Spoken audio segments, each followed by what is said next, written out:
16절까지의 말씀을 제가 받도록 봉독할 텐데요. 자리에서 일어나서 이 말씀을 받도록 하겠습니다. 제가 받도록 봉독하겠습니다. 여호와께서 시온의 포로를 돌려 보내실 때 우리는 꿈꾸는 것 같았도다. 그때 우리 입에는 웃음이 가득하고 우리 혀에는 찬양이 찼었도다. 그때 문 나라 가운데에서 말하기를 여호와께서 그들을 위하여 큰 일을 행하셨다 하였도다. 여호와께서 우리를 위하여 큰 일을 행하셨으니 우리는 기쁘도다. 여호와여, 우리의 포로를 남방 시내들 같이 돌려 보내소서. 눈물을 흘리며 씨를 뿌리는 자는 기쁨으로 거두리로다. 울며 씨를 뿌리러 나가는 자는 반드시 기쁨으로 그 곡식단을 가지고 돌아오리로다. 아멘. 오늘도 인사하도록 하겠습니다. 저는 여러분을 바라봅니다. 오늘도 저를 통해서 말씀하신 하나님의 말씀을 들으시기 바랍니다. 사람들은 자신이 잘못을 저지르면 순간 당황을 해서 자신의 보호 본능 때문에 거짓말을 하거나 둘러대기를 합니다. 아니면 그 자리를 이렇게 피해버리기도 하죠. 그래서 그런지 범죄 심리 전문가들은 이렇게 말하기도 해요. 어떤 범죄를 저지른 사람은 분명히 24시간 내에 그 범행을 저질렀던 자리로 돌아오게 되어 있다라고 말을 하죠. 그래서 이거를 계기로 해서 영화도 참 많이 만들고도 있습니다. 우리가 항상 어떤 죄를 지었을 때, 아니면 내가 실수를 했을 때, 그 실수를 했을 때 돌아가는 방법은 없을까?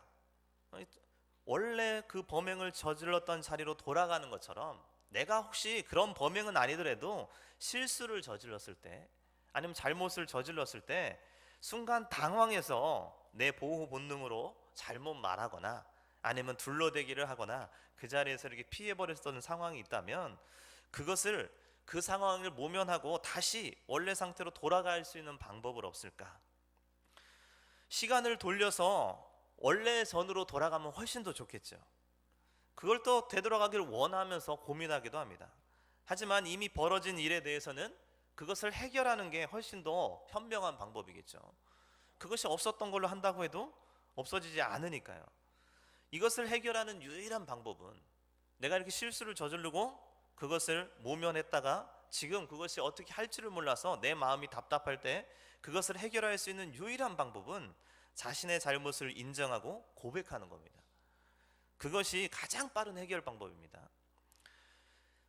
단지 자신의 잘못을 인정하면 용서받는다는 느낌보다는 그 죄에 대한 대가를 받아야 한다는 두려움, 그것 때문에 사람들이 자백을 못하는 경우가 참 많이 있습니다. 자신의 잘못을 또 인정하지 못할 때가 참 많이 있습니다. 내가 이렇게 말하면 다른 사람이 나를 용서해주고 다른 사람이 나를 인정해주면 좋은데, 그것이 아니라 그거에 대한 질책과 그거에 대한 어떤 대가가 돌아올까 봐 두려워서 말을 못한다는 거죠. 범죄자들도 마찬가지일 것 같아요. 자신이 범죄를 저지르고 나서 집에 돌아가고 나서는 얼마나 후회할까요? 그래서 이런 일이 이전으로 돌아갔으면 얼마나 좋을까라고 생각하지만, 그들이 해결할 수 있는 지금 방법은 자신이 자백하는 거죠. 근데 그들이 자백하지 못하는 이유는 아마 그걸 겁니다. 자신이 자백을 하면 그 대가로 감옥에 가야 된다는 것, 그게 대가로 다가오잖아요. 그래서 그게 두렵고 그게 싫어서 자백을 못하는 건 아닌가. 하지만 진정한 회개함은 죄에 대한 대가를 기꺼이 받는 것입니다. 자기의 죄에 대한 대가를 분명히 받는 거예요. 이때 더 나아가 그 죄에 용서받을 수 있는 겁니다. 죄에 대한 대가를 바라지 않는 회개, 그 회개는 이기적인 회개라고밖에 할 수 없습니다. 내가 어떤 잘못을 저질렀는데 그 잘못을 고백해서 그 사람이 내가 회개함을 통해서, 자백함을 통해서 그 사람이 나를 용서해주면 감사하죠.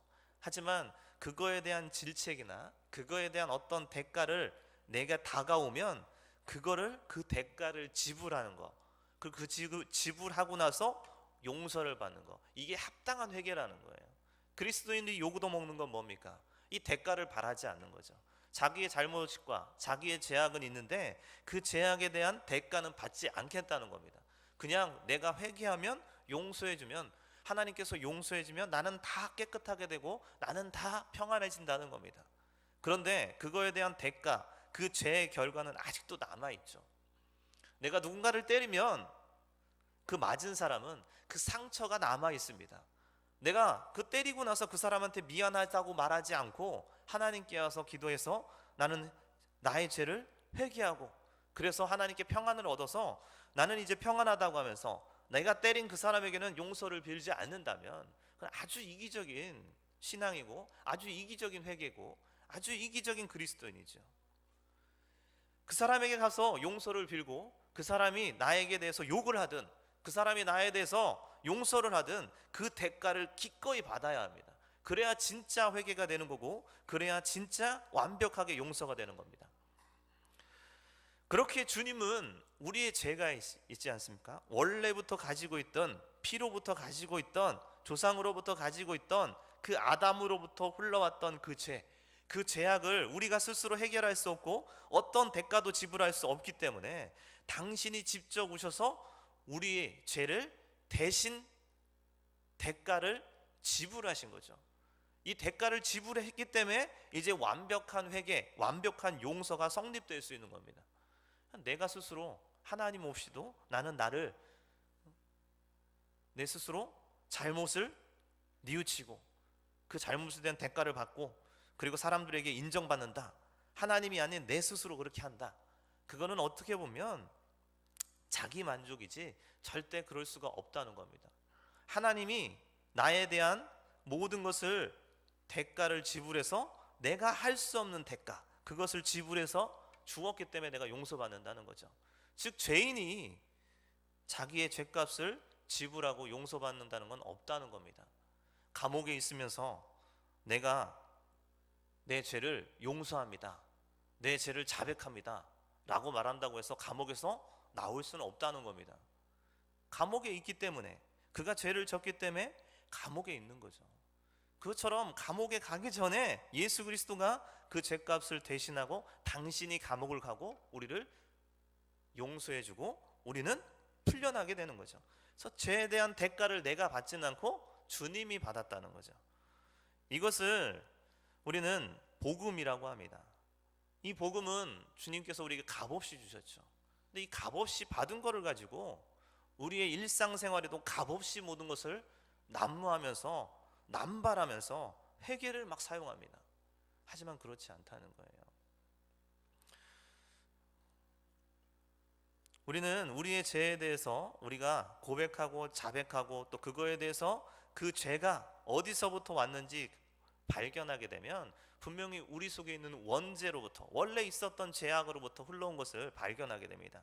그 원래 있었던 그 죄악을 주님께서 해결해 주셨고 그것으로 말미암아 지금 우리는 구원받을 수 있는 거고, 그런데도 불구하고 내가 죄지은 나의 모습, 그 죄지은 나의 모습이 또 발견되면 그것을 주님 앞에 나아가서 무릎 꿇고 자백하고 또 내가 가해했던 사람한테 가서 그에게도 나의 잘못을 말하고 그거에 대한 대가도 또 지불을 받고, 이렇게 하는 것이 완벽한 회개다라고 말을 합니다. 오늘 본문에서는 이스라엘 백성들이 자신들의 죄를 지어서 그 대가로 바벨론에 끌려가게 됩니다. 하나님을 믿지 않고 하나님을 의지하지 않고 또 자신들의 죄악으로 말미암아 그렇게 죄악으로 갔던 그들이 그 대가, 하나님은 그 대가로 바벨론의 포로로 끌려가서 노예 생활을 하게 만들죠. 그 노예 생활에 연도수가 70년을 했다고 합니다. 이제 자신들이 잘못을 뉘우치고 하나님께로 돌아갈 것을 갈망한 그들은 70년이 지난 후에 이 죄의 대가를 다 치르고 해방하게 되는데, 그 해방이 되어서 기쁨으로 노래한 내용, 그 기쁨으로 노래한 내용이 바로 오늘 시편입니다. 70년의 노예 생활을 다 마치고 그들이 너무 기뻐서 돌아와서 부르는 노래. 그래서 오늘 1절과 2절에는 이렇게 나와 있죠. 여호와께서 시온의 포로를 돌려 보내실 때 우리는 꿈꾸는 것 같았도다 라고 되어 있죠. 우리가 포로에 해방되었는데 70년 만에 노래 생활에서 해방된 우리의 모습을 보니까 꿈꾸는 것 같다 라고 말을 하죠. 그리고 2절에 그때 우리 입에는 웃음이 가득하고 우리 혀에는 찬양이 찼었도다. 그때 문 나라 가운데서 말하기를 여호와께서 그들을 위하여 큰 일을 행하셨다 하였도다 라고 말합니다. 우리가 이렇게 해방되니까 입으로 웃음이 가득하고 우리의 혀로는 하나님을 찬양하는 찬양이 막 나온다는 겁니다. 얼마나 기뻤는지 자기들은 꿈꾸는 것 같았고, 그리고 자기들은 이렇게 찬양을 했다고 합니다. 그런데 그들이 70년을 바벨론 포로로 있으면서 해방이 될 것, 그것을 꿈꾸면서 계속 왔다고 했는데, 과연 이 70년이라는 세월 중에서 그들이 해방될 것을 정말 생각이나 했을까? 그거 한번 고민을 해보게 됩니다. 여러분, 암살이라는 영화를 보신 분도 있고 못 보신 분들도 있을 겁니다. 암살이라는 그 영화에서 마지막에 이정재가 하는 말이 있습니다. 이정재가 하는 말이 무슨 말인지 아십니까? 광복이 올 줄 알았나? 그렇죠? 오랜 세월 동안 지배를 받다 보니까 광복이라는 것을 올지도 몰랐다는 거죠. 근데 광복이 오니까 내가 이렇게 이 상황이 되었다라고 말을 하죠. 그런데 오늘 바벨론은 70년이라는 세월을 그들이 노예로 살았습니다. 노예로 살았는데 이 70년이라는 세월에는, 이 노예 생활에는 아마 해방될 것을 꿈꾸며 살았던 시대 그 사람들도 있을 거예요. 분명히 있을 겁니다. 그런데 가만히 살펴보면 이 70년이라는 노예 생활을 가만히 우리가 현실적으로 분석해 보면 그렇습니다. 보통 노예 생활을 하면 희망이 없죠. 꿈도 없습니다. 비전도 없습니다. 노예가 꿈과 비전을 가질 필요가 없습니다. 나의 생각이나 나의 느낌 따위는 필요도 없습니다. 주인이 생각이 곧 내 생각이고, 주인이 말이 곧 나를 움직이게 하는 원동력이 되어서 내 마음대로 할 수 없고, 주인이 말하는 대로 움직여야 돼요. 내가 오른쪽으로 가고 싶어도 주인이 왼쪽으로 가라고 하면 나는 그냥 왼쪽으로 가야 합니다.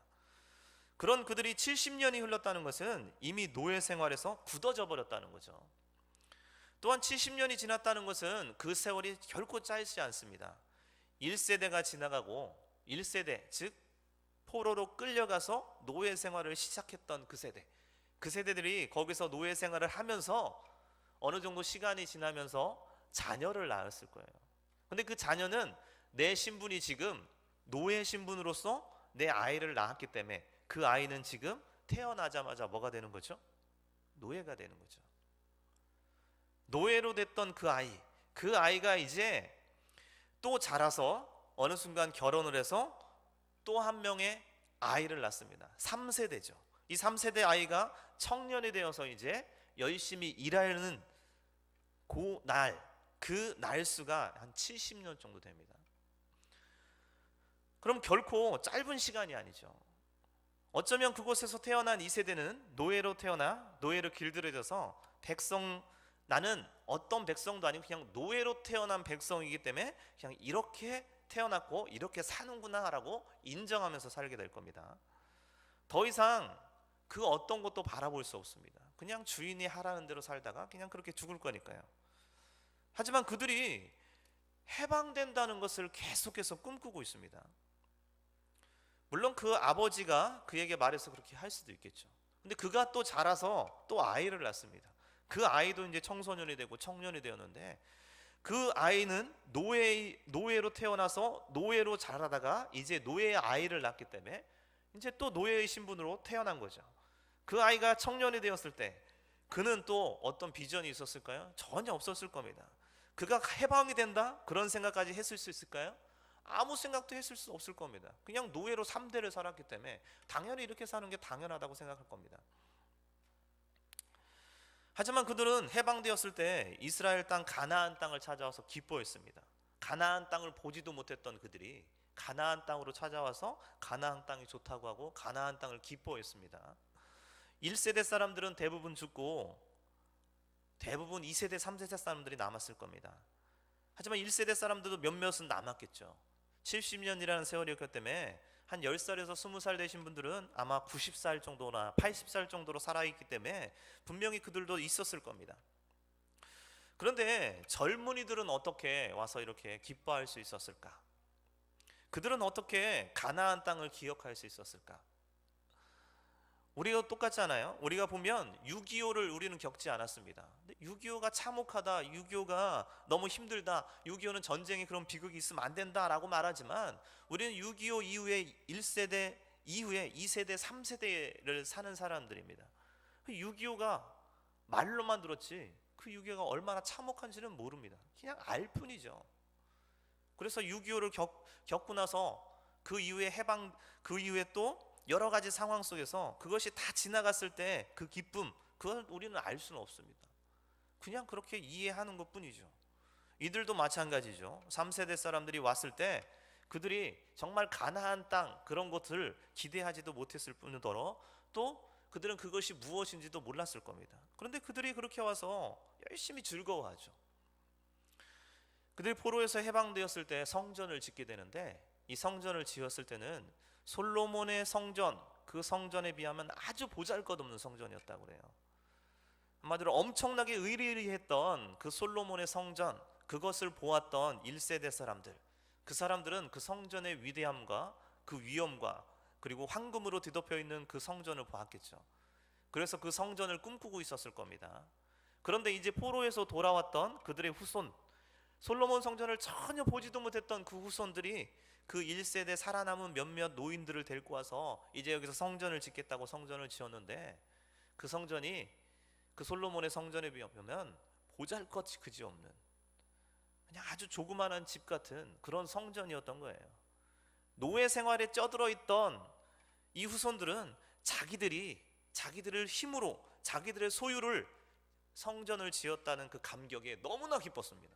평생을 내가 노예 생활하면서 내 거를 가져본 적이 없고, 평생을 내가 일해서 뭐를 했다고 했을 때 내 거를 가져본 적이 없는 그들이 자기들이 지었기 때문에 기뻐서 날뛰었어요. 하지만 솔로몬의 성전을 봤던 노인들은 통곡했습니다. 이게 무슨 솔로몬 성전이야. 느낌이 완전히 서로 틀리다는 거죠. 물론 자기들이 가져본 게 없기 때문에 그 사람들은 너무 기뻤을 겁니다. 그들은 평생을 노예 생활을 하면서 이런 날이 올 줄을 몰랐겠죠. 그런데 그들이 가나안 땅으로 찾아오고 가나안 땅으로 와서 그들은 성전을 지었습니다. 어떻게 이들이 그것을 잊지 않고 그 3세대까지 끝까지 이어가면서 그것을 유지하고 해방되었을 때 가나안 땅으로 돌아올 수 있었을까? 결코 쉬운 일은 아닐 겁니다. 노예 12년이라는 영화를 보신 분이 있을 겁니다. 여기서 나오는 노예는 개보다도 못한 존재죠. 이 글을 쓸 줄 아는 노예는 요주의 인물로 딱 찍히죠. 그래서 글을 썼다 하면 매를 맞기 시작합니다. 그리고 감금을 대고, 왜냐하면 글을 쓸 줄 안다는 것은 무언가 생각할 줄 알고 그 생각을 옮겨 적을 수 있기 때문에 무언가 계획해서 역정 행세를 할 수도 있고 중상모략도 할 수 있고, 또 주인의 무슨 장부 같은 게 있으면 그 장부를 읽어서 볼 수 있기 때문이죠. 그때는 또 노예를 팔 때 노예 계약서를 써서 그 노예에게 줘서 가져가거나, 이 노예가 잘못을 했을 때 이 노예를 처형시키라고 편지를 써서 이 노예에게 직접 줘서 가져가게 했어요. 근데 주인이 이 노예는 잘못을 저질렀으니까 이 노예를 처형시키십시오 하고 편지를 써서 노예에게 줬습니다. 노예가 가다가 우리 주인이 무슨 글을 썼을까 하고 꺼내서 이렇게 읽어보면 자기를 죽이라고 한 내용이잖아요. 그럼 그가 그 편지를 가지고 갈까요? 이런 게 심했기 때문에, 이런 게 아주 있을 수 있다고 생각했기 때문에, 극단이지만 이런 부분이 있기 때문에 글을 쓰거나 읽을 줄 아는 노예는 요주의 인물이었습니다. 그래서 무조건 두들겨 패고 감옥에 가두는 게 그들의 상책이었죠. 다른 생각을 할 수 없습니다. 그리고 하기 싫어도 시키는 것은 무엇이든 해야 합니다. 그리고 길 가다가 다른 사람이 나를 때리거나 다른 사람이 나를 해코지를 하면 나는 그거에 대해서 아무 대꾸도 할 수 없어요. 왜냐하면 내 몸은 내가 주인이 아니니까. 우리 주인이 주인이니까. 그래서 누군가가 나를 때리면 내가 뭐라고 하는 게 아니라 주인이 뭐라고 해야 합니다. 주인이 뭐라고 하지 않으면 나는 그냥 가만히 있어야 돼요. 그게 그들의 노예 생활이었습니다. 당시의 노예 생활이었죠. 그런데도 불구하고 끌려온 주인공은 희망을 잃어버리지 않습니다. 자기 집으로 돌아갈 그 꿈을 조금도 버리지 않습니다. 머리에서 이 생각을 조금도 잊어버리지 않죠. 우여곡절 끝에 주변의 도움을 받아 실마리 같은 끈이 닿아서 노예 생활을 청산하고 이제 자기가 원래 살던 집, 그 삶으로 돌아가서 감격의 눈물을 흘리고 기쁨을 느끼면서 이 노예 12년이라는 영화가 이제 끝이 나는데, 그가 기쁨의 감격을 눈물을 흘릴 수 있었던 이유, 그것은 그가 12년간의 노예 생활을 하면서 자신이 해방될 거라는 거, 자신이 여기서 벗어날 거라는 거, 전혀 희망 없는 이곳에서 벗어날 거라는 거, 그리고 자기가 원래 있었던 그것을 절대 잊어버리지 않았기 때문에 그가 희망을 갖고 탈출할 수 있었던 거죠. 그렇지 않고 자포자기했다면 그냥 평생 그렇게 노예로 살다가 끝나버렸을 겁니다. 그렇게 우리가 기쁨을 누리면서 늘 거두려면 어떤 게 중요하면, 첫째로는 절대 잊어서는 안 된다는 겁니다. 절대로 잊어서는 안 된다는 거. 무언가를 거둬들이고 기쁨을 누리려면 잊어버리면 안 된다는 겁니다. 이스라엘 백성이 자신들이 70년 노예 생활을 하면서 모든 것을 잊어버리지 않고 절대 포기하지 않았습니다. 그 세대가 지나도 포기하지 않았어요. 그 정도로 세대가 지나면 포기할 수 있었는데도 불구하고 절대 포기하지 않았죠. 다시 이스라엘 땅으로 돌아갈 것을 확신했습니다. 자기 자녀한테 말하고, 그 자녀는 그 자녀에게 말하고, 그 자녀는 그것이 허황된 얘기로 보지 않고 그것을 굳건하게 믿고 그것을 계속해서 머리에 되새기고 끝까지 생각하고 그것을 희망했습니다. 결국 70년을 기다린 가운데 포로에서 해방되어서 그들은 기쁨을 누리게 되죠. 그런데 70년의 세월은 결코 적은 시간이 아니라고 했습니다. 우리가 무언가를 심어놓고 금방 나오기를 바라고 나오지 않으면 참지 못할 때가 참 많죠. 빨리빨리 되고 빨리빨리 뭔가 됐으면 좋겠다. 무언가 나왔다 하더라도 그것에 대한 열매를 기다리고 열매를 끝까지 기다리지 못하고 열매를 맺지 못한다면, 그 기다리지 못해서 열매 맺지 못하는 것을 바라보지 못한다면 또 실패라고 생각할 때도 참 많이 있습니다. 우리가 어떤 것을 보면 끝까지 기다려야 되는데 끝까지 기다리질 않습니다. 끝까지 기다렸다가도 그것이 열매 맺을 때까지, 또 그것이 차올 때까지 기다리고 또 기다리고 포기하지 말아야 되는데 중간에 포기할 때가 너무나 많다는 거예요. 70년이라는 세월 결코 쉬운 날짜가 아닙니다. 그들은 근데 그 70년을 기다렸습니다. 근데 우리는 어쩌면 한 달, 아니 1년도 제대로 기다리지 못하고, 한 달도 기다리지 못하고, 일주일도 기다리지 못하는 삶이 우리의 삶이 아닌가. 제가 한 번은 감나무 300그루를 심어본 적이 있습니다. 감나무를 대부분 죽고 10그루 남짓 살았어요. 10그루. 속상했겠죠. 300그루를 심었는데 10그루 떨렁 남았습니다. 제가 그것을 보고서 죽은 나무를 다 뽑아내고 살아있는 나무만 보면서 실패다라고 생각했어요. 그런데 그 살아남은 10그루가 열매를 맺지 않는 겁니다. 1년이 지나도 2년이 지나도 열매를 맺지 않는 거예요. 그나마 10그루 살아남았는데 그것도 열매를 맺지 않는 거예요. 완전히 속상했죠. 야, 이게 뭐냐, 이것도 완전히 실패구나.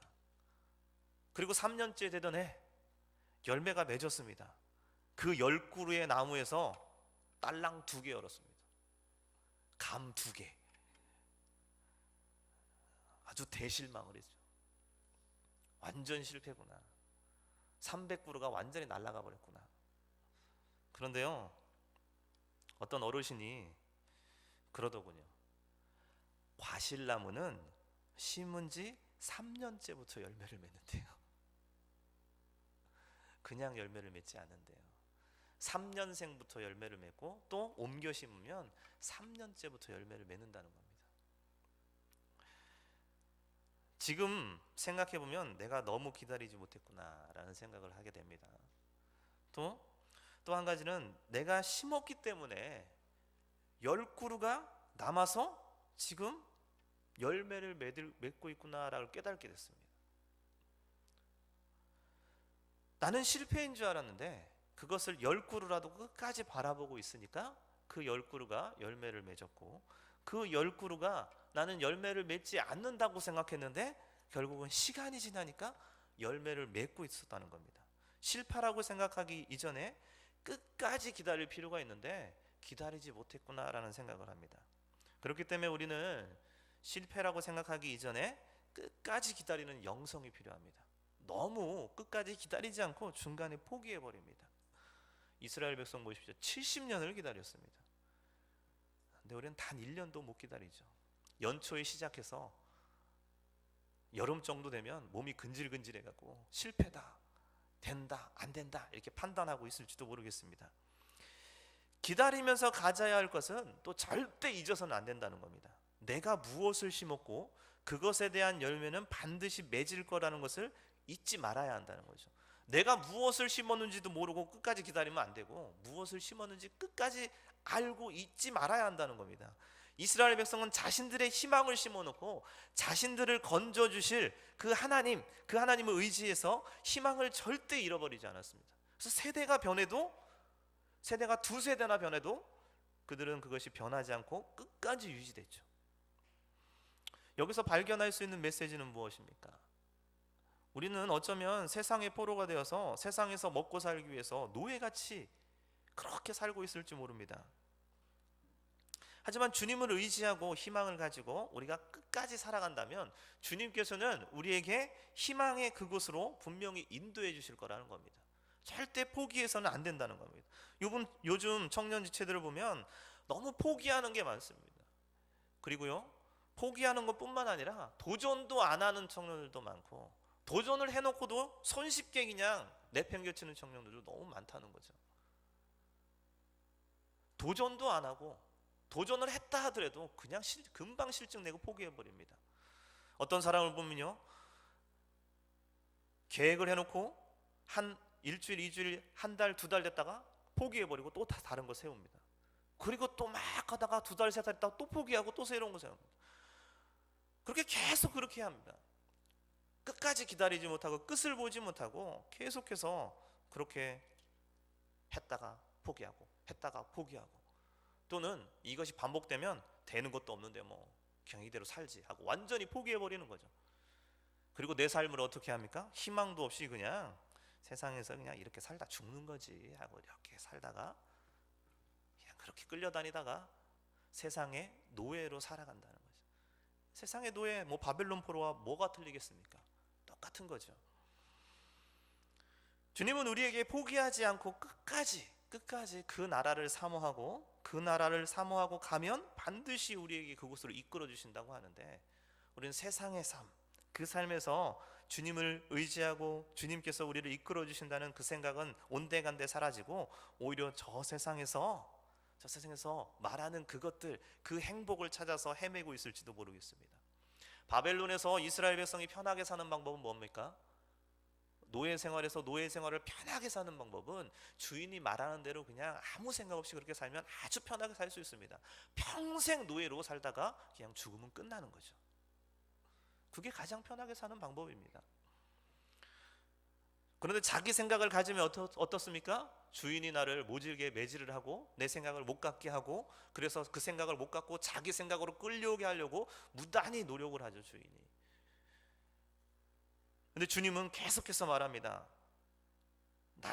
내가 바라는 그곳, 가나안 땅, 내가 너에게 주는 가나안 땅, 그것은 반드시 있으니까 그것을 계속 끝까지 포기하지 말고 끝까지 유지해서 희망을 잃지 말고 그것을 이끌어나라, 그래서 그것을 차지해라 라고 늘 말하죠.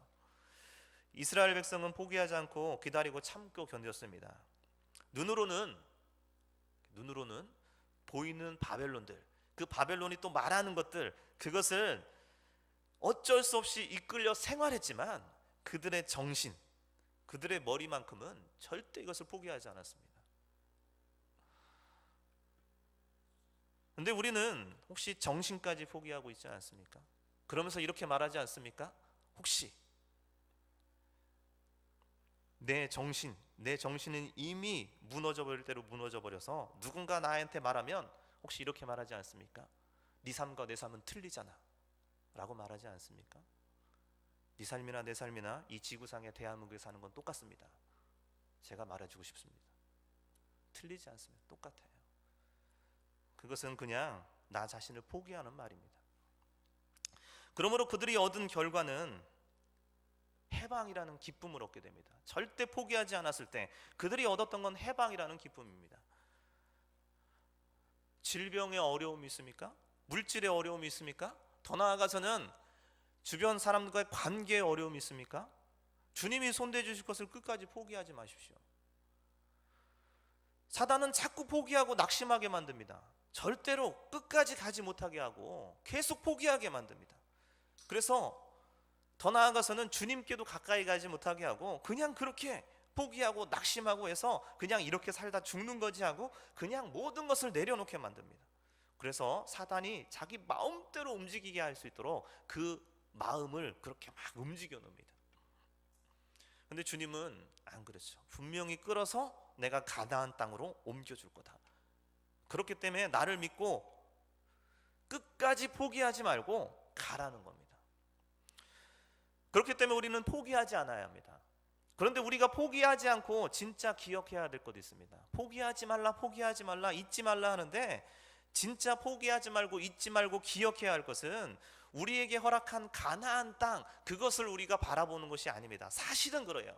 사실은 우리가 가나안 땅을 바라보고 그 가나안 땅으로 나아가길 원합니다. 사람마다 그 가나안 땅이 다 틀릴 거예요. 물질로부터 해방되는 것, 관계에서부터 해방되는 것, 질병으로부터 해방되는 것, 또 나아가서는 결혼으로부터 해방되는 것, 더 나아가서는 취직으로부터 해방되는 것, 공부로부터 해방되는 것, 많은 것, 가정으로부터의 어려운 관계 속에서 해방되는 것, 각자 다 틀릴 겁니다. 이것을 가지고 기도해서 하나님이 이끌어 주실 것이라는 그것을 가지고 계속해서 기도해 나가지만 이것을 잊지 않고 기도하는 것이 아니라 진짜 잊지 않아야 될 것은 그 가나안보다는 예수 그리스도라는 거예요. 오늘 본문 3절에 보면 이렇게 나와 있습니다. 여호와께서 우리를 위하여 큰 일을 행하셨으니 우리는 기쁘도다. 자기들이 잊지 않아서 우리가 해방됐다는 게 아닙니다. 그들은 하나님을 잊지 않았기 때문에 하나님이 우리를 이렇게 해줬다는 겁니다. 그래서 그들은 계속 말하죠. 1절에도 나와 있습니다. 여호와께서 시온의 포로를 주님께서 이렇게 해줬다는 겁니다. 그리고서 2절에 보면 마지막에 여호와께서 그들을 위해서 큰 일을 행하였도다 라고 다른 사람들도 말한다는 겁니다. 우리가 잊지 말아야 할 것은 가나안 땅이 아니라 예수 그리스도라는 주님이어야 되는데 우리는 주님은 잃어버리고 가나안 땅만 계속 말하고 있지는 않은가. 우리 스스로 한번 생각해 봐야 합니다. 나의 비전을 말하고 나의 비전을 꿈꾸고 비전을 향해서 나아가라 라고 했더니 비전을 향해서 나아가지만 비전을 향해서 꿈을 꾸고 비전을 향해서 계획을 하고 계속해서 나아가지만 거기에는 예수 그리스도는 사라져버린 비전이라면, 그래서 우리는 항상 낙심이 오죠. 나는 이 비전만 보고 나아가는데 이 비전의 결과물, 이것을 통해서 나온 결과물을 난 생각하고 나아가는데 그 결과물이 안 나왔어요. 그때 주님을 원망하고 주님 나한테 왜 이러시냐고 하면서 아주 몸부림을 칩니다. 그러면서 모든 것을 버려버리죠. 그런데 오늘 말씀에 보면 가나안 땅을 희망하지만 그 가나안 땅을 보내주시는 분은 누구냐면 예수 그리스도라는 거예요. 여기서는 하나님이죠. 구약이니까 하나님이지만 이 하나님이시 말씀이 되어서 말씀이 육신이 되어서 예수 그리스도를 통해서 우리에게 오신 그분 인간의 모습으로 온 그 예수 그리스도, 그 예수 그리스도는 오늘날 우리가 잊지 말아야 된다는 겁니다. 우리가 예수 그리스도를 잊지 않으면 예수 그리스도가 우리 속에 개화하시면서 우리가 가야 할 곳으로 인도해 주신다는 거예요. 나는 이쪽으로 가고 싶은데 이거를 결과물로 생각해서 갔는데 주님께서는 일로 가다가 주님이 우리에게 정말 합당한 곳으로 옮겨준다는 거죠. 그렇기 때문에 거기서 감사할 수 있는데 우리는 그것을 실패라고 볼 때도 참 많이 있다는 겁니다. 그래서 비전을 잘못 판단할 때도 있다는 겁니다. 예수 그리스도를 잊어버리지 않아야 합니다. 예수 그리스도를 통해서 우리에게 기쁨이 오고 예수 그리스도를 통해서 비전이 뚫리고 예수 그리스도를 통해서 우리가 평안의 길로 가는데 예수 그리스도 없는 비전, 예수 그리스도 없는 평안, 예수 그리스도를 잊어버린 앞으로 나아감, 그것만 바라보고 있지 않은지.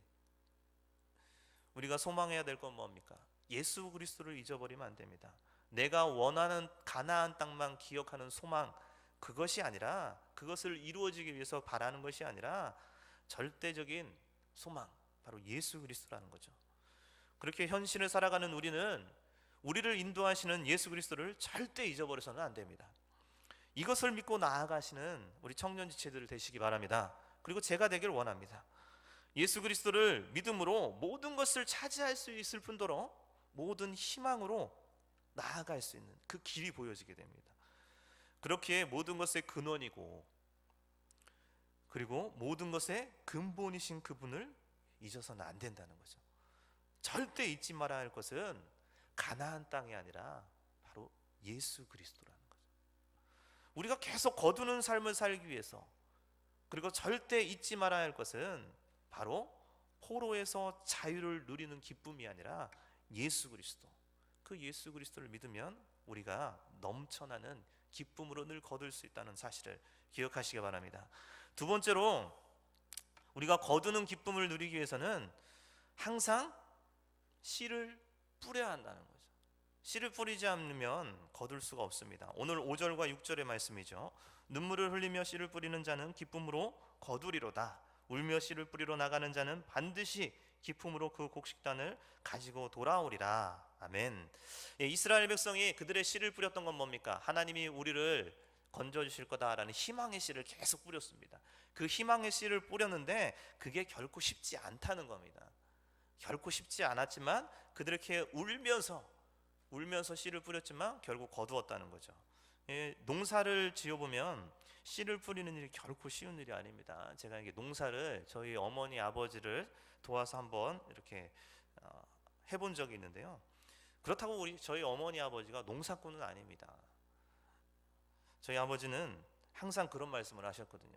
한 20년 전부터 외쳤던 게 뭐냐면, 앞으로 미래가 되면 자신의 땅에서 자신의 식량을 길러내서 먹는 사람만 살아남을 수 있다. 그렇지 않은 사람들은 다 어쩌면 굶어 죽을 수도 있다. 아니면 정말 오염된 것만 먹고 건강에 해로워질 수 있다. 그래서 항상 그때부터 외쳤던 분입니다. 그때부터 낮에는 일하고 시간만 남은 농사를 지었던 분입니다. 그때면 이제 얼마나 힘들어요 내가. 좀 먼저 쉬려고 하면 와서 판매라고 하고, 좀 쉬려고 하면 땅 삽으로 파서 엎어달라고. 너무 힘들었어요. 정말 힘들더라고요. 씨를 뿌리기 위해서는요, 땅을 골라야 하고요, 돌도 캐야 되고, 그리고 그 환경에, 그 씨의 환경의 조건에 맞춰서 이 밭을 잘 해줘야 돼요. 어떤 거는 고랑과 이랑이라고 하죠. 이렇게 해서 흙을 이렇게 돔처럼 만들어서 그 위에서 자라는 식물이 있고요, 어떤 식물은 판판한 데서 잘 자라는 식물이 있어요. 이게 다 틀려요. 그래서 이거를 잘 해줘야 되는데 그걸 결코 쉽지 않습니다. 그렇다고 씨를 지금 뿌렸다고 해서 무언가 순식간에 나에게 이득이 오나요? 씨 뿌리면 아무것도 없어요. 보이는 거는 땅밖에 없습니다. 그래서 지금 이 씨를 뿌리면서 필요한 건 딱 한 가지입니다. 딱 한 가지. 씨 뿌릴 때 필요한 딱 한 가지는 뭐냐면 믿음만 필요합니다. 다른 건 필요 없어요. 내가 뿌린 씨가 싹이 트고 자라서 열매를 맺는다. 그 믿음 하나만 가지고 씨를 뿌려야 됩니다. 누군가 씨를 뿌리고, 어떤 농사꾼이 씨를 뿌립니다. 씨를 뿌리고 이 씨는 싹도 안 틀 거야, 이렇게 생각하는 사람이 있을까요? 없어요.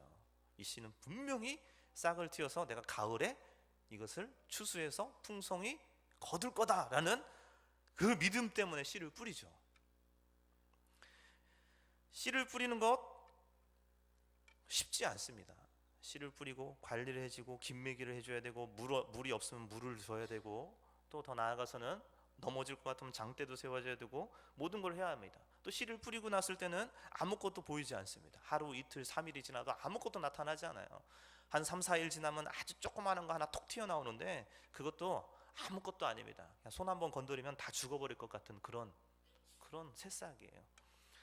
아무것도 오는 게 없습니다. 그렇다고 새싹이 났다고 해서 곧바로 나한테 뭔가 걷어들일 뭐가 나오나요? 아니에요. 끝까지 기다려야 됩니다.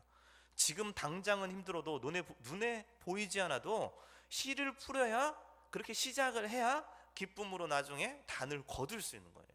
그렇게 우리가 거둘 것은 기대하고 씨를 뿌려야 한다는 거죠. 어떤 씨든 일단 뿌리면 거둘 수 있습니다. 그런데 어떤 씨든 아무것도 안 뿌리면 걷어들일 게 없어요. 문제는 힘들다는 이유로 뿌리지 않는 데 있죠. 무엇을 뿌릴까 고민하다가 시기를 놓칠 때도 있어요. 또 어떤 사람은 아예 뿌릴 생각조차도 안 해요. 좀 뿌려서 뭔가를 거둬라. 그 뿌리면 뭐해? 또 김매야 되지. 그 뿌리면 또 뭐해? 싹 안 나면 어떡해? 근심 걱정에 쌓여서 아예 하지도 않는다는 거죠. 또는 고민만 하다가 이 씨를 내가 뿌려야 되는데 언제 뿌리지? 뿌려야 되는데 언제 뿌리지? 뿌려야 하는데 언제 뿌리지? 하다가 파종의 시기를 놓쳐서 결국은 못 뿌립니다. 파종의 시기를 놓쳤는데 뿌리는 사람도 있어요. 파종의 시기를 놓쳐서 씨를 뿌리면 어떻게 되는지 아십니까? 식물이 잘 자라요. 잘 자라는데 열매 맺을 시기에 열매를 맺지 않아요. 아직 덜 자랐기 때문에. 그래서 식물은 컸는데 열매가 없어요. 열매가 근데 없진 않아요. 나오긴 나와요. 근데 아주 볼품 없는 열매가 나오죠. 그래도 심었기 때문에 그거라도 거둘 수 있죠. 근데 문제는 그것도 안 한다는 거죠. 그래서 그런지 저 자신은요 항상 씨를 뿌립니다. 이렇게 씨를 뿌릴 수만 있으면 계속 뿌려요. 그 씨가 또 뭐 이렇게 상추씨, 배추씨 이런 씨가 아니라 제 인생에 있어서 씨를 뿌릴 수 있는 삶이면 계속해서 뿌립니다. 생각에 씨를 뿌리고 제 머릿속에 생각에서 씨를 막 뿌립니다. 그것을 또 글로 계획해서 씁니다. 어쩔 때는 그림으로 그려서 이렇게 구체화시키면서 계속 씨를 뿌려요. 그렇게 하면 반드시 거둘 때가 오기 때문에 계속 계획하고 계속 뿌리고 계속 그리고 하다가 그 파종의 시기가 오면 놓치지 않고 곧바로 이것을 실행에 옮기죠. 그것이 곡식이면 가을에 거둘 것이고 그것이 나무이면 때가 되면 열매를 거둘 겁니다. 제가 300그루의 나무를 심고 감나무를 심고 10그루가 살아남았다고 했잖아요. 그 10그루가 살아남은 시기가 이제 16년이 넘었습니다. 그 16년이 넘었는데 지금 그 나무가 잘 자라서 제가 그 씨를 뿌렸잖아요. 그 씨를 뿌려서 지금 감나무가 16년이나 지나서 엄청나게 커 있습니다. 커 있는데 그거를 그 열매를 내가 걷어서 먹어야 되잖아요. 저희 어머니 아버지가 그걸 다 걷어서 먹고 있어요. 일단은 제가 심었기 때문에 열매를 거두어서 제가 걷어 먹지는 않지만 저희 어머니 아버지가 그것을 걷어서 먹고 있잖아요. 그렇죠? 그러면 분명히 거두고 있다는 거죠. 감나무 열매와 그리고 감나무를 보면요 그때 생각이 납니다. 가끔씩은 저희 어머니 아버지가 택배로 이렇게 감을 이렇게 보내올 때도 있습니다. 그 감나무 열매라고 하면서 보내올 때도 있는데 그때 당시에는 실패인 줄 알았지만 절대 아니었습니다. 그 이후에는 씨를 뿌릴 기회만 있으면 뿌립니다. 나에게 준 감동이 있으면 주변에 누군가 말이 다가오는 것에 대해서 눈에 보이지 않고 윤곽이 드러나지 않는다고 하더라도 그것을 제 머릿속에 씨를 계속 뿌리고 생각을 가지고 있고 글로 옮겨놓고 그리고 생각날 때마다 보기도 하고 잊어버릴 것 같으면 가끔씩 생각나서 또 보고 그렇게 또 그림에 그려서 이렇게 씨를 뿌립니다.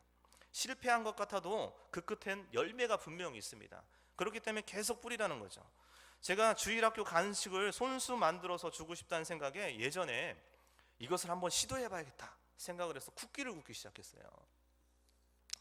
쿠키를 굽기 위해서 이제 오븐을 큰 맘을 먹고 이렇게 샀습니다. 큰 맘을 먹고 사서 제가 쿠키를 구웠습니다. 쿠키가 잘 구워졌을까요? 실패했어요. 먹을 수가 없어요. 포기했을까요? 포기하지 않았습니다. 포기하지 않고 또 구웠어요. 또 구웠는데 성공했을까요? 실패했어요. 몇 번을 거듭하고 결국은 완벽한 레시피를 만들어냈습니다. 레시피를 만들어내서 결국은 아이들에게 쿠키를 구워서 줬습니다. 그 후에 몇 개의 레시피를 완성했습니다. 그 레시피를 보고 우리 집사람과 우리 막내딸이 지금은 쿠키를 굽니다. 근데 저는 안 구워요. 그리고 나서 그 영광을 제가 누려요. 저는 심었지만 그 씨를 누가 지금 제가 뿌렸더니 그거에 대한 모든 열매가 누구한테 나타났냐면 저 뒤에 고개를 숙이고 있는 저희 집사람과 저희 막내딸을 통해서 나타나고 있어요. 그래서 그 씨를 저는 거두어 드립니다. 그 씨를 제가 거두었어요. 저한테 안 나타났지만 어때요? 분명히 거두은 거죠. 감나무도 저한테 나타나지 않았지만 저희 어머니 아버지가 거두고 있습니다. 이 쿠키라는 씨도 저한테 안 나타났지만 계속해서 저희 집사람과 아이들을 통해서 나타나고 있습니다. 열정적인 영성을 가지고 있었던 제 전도사 시절, 예, 캐릭터복이 너무 비쌌습니다. 그래서 캐릭터복을 제가 만들고 싶었어요. 미치듯이 만들고 싶었어요. 그래서 만드는데 손으로 이걸 하나하나 꾸미려고 하니까 미쳐버리겠는 거예요. 몇 날 며칠 꾸며도 안 되겠을 것 같은 거예요. 그래서 중고 장터에 가서 미싱을 구해왔습니다. 미싱을 구해서 박기 시작했어요. 성공했을까요? 실패했어요. 캐릭터복도 아니고 이거는 재단부터 실패해서 또다시 재단을 하고 또 만들고 또 만들고 또 만들고 해서 결국에는 1년에 뭐 두세 벌씩 만들어서 10벌이 넘는 캐릭터복과 그리고 모자 그리고 장갑 뭐 이런 것을 잔뜩 만들었습니다. 그래서 그렇게 사역을 했었습니다. 그런데 지금은 제가 그걸 하지 않아요. 캐릭터복도 하지 않아요. 실패했을까요? 그때 옆에서 제대로 도와주지도 않았던 우리 아내가 지금 그 미싱을 사용해서 우리 애들 옷도 줄여주고 제 옷도 줄여주고 늘려주고 늘렸다 넓혔다 좁혔다 다 해줍니다. 그래서 저는 그 영광을 누리고 있습니다. 제가 시작은 했습니다. 제가 시작을 해서 씨를 뿌렸죠. 씨를 뿌렸는데 그것을 통해서 나타난 것은 저희 집사람을 통해서 그것이 나타났어요. 그래서 그 열매를 거둬들이고 있습니다. 내가 거둬들이려는 않지만 분명히 또 거둬들였습니다. 내가 하지 않고 있다고 해서 그게 실패인가요? 그렇지 않죠. 저는 계속해서 씨를 뿌립니다. 쑥덕쑥덕거리는 게 저 인간은 옆에 사람 되게 괴롭히는 사람이구나 이렇게 생각하는 사람들도 있겠지만, 예, 저도 씨를 계속 뿌립니다. 이렇게 씨를 뿌리면 가끔씩은 내가 씨를 뿌렸는데 청년들이 욱 해갖고 지들이 막 움직이는 사람들도 있더라고요. 자기들이 씨를 걷어들이더라고요. 내가 씨를 뿌렸더니 분명히 걷어들인다는 거죠. 분명히 걷어들이는데 내가 걷어들이지 못한다고 해서 실패 아닙니다. 분명히 누군가가 걷어들일 수 있습니다. 전도서 11장에는 그래서 너의 씨를, 너의 곡식의 씨를 강물에 버리라고 되어 있습니다. 강물에 버려라. 왜 그러냐면 나일강 유역은 강물에 씨를 뿌리면 씨가 떠내려가겠죠. 자기가 씨 뿌린 거에 대해서 자기가 거둘 수 있을까요? 떠내려가면 못 거두겠죠. 근데 강물이 범람할 때, 강물이 막 범람할 때 씨를 막 강물에 막 뿌리는 거예요. 그럼 이게 강물이 흘러가다가 하류지방에서 다 걸리겠죠? 걸려서 거기에 이제 강물이 우기가 돼서 건기가 되면 이제 퇴적물이 쌓여서 거기서 새싹이 나기 시작합니다. 내가 뿌리면 내 하류 사람이 걷어들이는 거예요. 나보다 상류에 있는 사람이 뿌리면 그 사람이 뿌린 걸로 말미암아 내가 또 걷어들이는 거예요. 그래서 강물에 씨를 뿌려야지만이 누군가 거둔다는 거예요. 그렇지 않고 뿌리지 않으면 아무도 걷어들일 수 없다는 거죠. 자기가 뿌린 걸 자기가 거두려고 했다가는 그 강물에서는 아무것도 할 수 없습니다. 그래서 강물에 버리는 것 같지만 씨를 뿌리면 결국에는 누군가가 걷어들인다는 거죠. 그 원리로 해서 모든 사람이 거둘 수 있다는 겁니다. 그렇기 때문에 뿌리라는 겁니다. 근데 여러분은 어떻습니까? 나는 어떻습니까? 나는 내 이득이 되지 않는다고 뿌리지 않고 있지는 않습니까? 또는 내가 뿌려놓고 내가 이것이 확신이 없어서 쉽게 포기하지는 않습니까? 열매는 3년을 이상 기다려야 된다고 합니다. 못 기다리고 그냥 중간에 포기해버리진 않았습니까? 나는 어떻습니까? 씨를 뿌릴 때 우리는 수확할 수 있는 것이고 그 수확으로 말미암아 감사할 수 있는 거예요. 감사함이 없다는 것은 뿌리지 않았기 때문이에요. 감사함이 있고 감사함이 넘치려면 우리가 뿌려야지만이 감사함을 내가 받을 수 있는 겁니다. 아직도 심지 못하는 분이 있다면 심어 보시기 바랍니다. 우리에게 봉사를 심고 그리고 사랑을 심고 긍정을 심고 더 나아가서는요 교회에서 그렇게 말하는 복음의 씨를 한번 심어 보시기 바랍니다. 사랑을 심으면 사랑의 열매가 나오잖아요. 복음의 씨를 심으면 복음이 나옵니다. 봉사를 심으면 봉사가 나오고 사랑을 심으면 사랑이 나옵니다. 요즘 페이스북이나 유튜브에 보면 그런 게 많더라고요. 나라마다 이렇게 제작을 해서 누군가 한 사람이 선행을 했더니 그 선행이 전달이 되어서 다른 사람에게 또 나가고 또 가고 또 가고 또 가고 해서 결국엔 자기한테 돌아오는 이런 원리를 이제 많은 영상을 통해서 보게 되는데, 그렇습니다. 내가 심으면 그것이 분명히 어딘가에선 거둬들이고 그것이 분명히 결과물이 나타납니다. 문제는 뿌리지 않기 때문이죠. 뿌려야 합니다. 뿌려야 내가 거둘 수 있는 거고, 뿌려야 누군가가 또 거둘 수 있는 겁니다. 그래서 늘 거두는 삶이 늘 풍족한 겁니다. 근데 한 번 하나만 뿌리고 말 거냐? 우리 여기서도 고민해 봐야 돼요. 늘 뿌려야 된다는 거죠. 하나만 바라보고 하나만 뿌렸을 때 그 하나를 거둬들이고서는 그 다음에는 아무것도 거둬들일 게 없다는 거죠. 그렇기 때문에 늘 도전할 수 있을 때 도전하고 뿌릴 수 있을 때 늘 뿌려서 계속해서 그 뿌릴 때는 힘들고 어려운 것 같지만 내 여가의 생활이 없는 것 같고 내 개인의 생활이 없는 것 같고 이 바쁜 와중에 이것까지 해야 되나라는 생각도 갖고 있지만, 그렇게 뿌릴 때 그 시기가 되면 모든 것을 거둬들이면서 기쁨을 누릴 수 있는 겁니다. 뿌릴 때 모든 것을 거둬들일 수 있습니다. 지금부터 한번 시작해 보시기 바랍니다. 올 한 해도 아무것도 못 하셨습니까? 그럼 지금 해보시기 바랍니다. 아니 이 일주일, 아니면 어쩌면 오늘 하루 이 상황 속에서 한번 뿌려보시기 바랍니다. 주님은 오늘 우리에게 말씀하시죠. 절대로 포기하지 말고 잊지 말라고 합니다. 누구를요? 예수 그리스도를. 그 예수 그리스도를 의지하고 그 희망을 가지고 늘 뿌리라고 합니다. 뿌려서 내가 늘 거두는 삶, 또 누군가 거두는 삶, 그 삶을 늘 살아가라고 하죠. 아직도 뿌리지 못하고 아직도 뭔가 결단이 없으신 분들이 있다면 이제 내가 무엇을 뿌려야 되는지 고민해 보시기 바랍니다. 그리고 지금 뿌리고 나아가고 있는 사람이 있다면 절대 포기하지 마십시오. 그 결과물을 포기하기보다는, 그 결과물을 또 생각하기보다는 그것을 이끌어 가시는 예수 그리스도를 포기하지 말고 끝까지 가보시기 바랍니다. 그러면 분명히 하나님께서 여러분에게 수확할 것을 주실 겁니다. 예수 그리스도를 가다가 의지한다가 치고서 이 길이 아닌가 봐 라고 포기하는 그런 삶을 살지 말라는 겁니다. 그런 삶은 결코 거둘 수 있는 삶이 아닙니다. 끝까지 가야 합니다.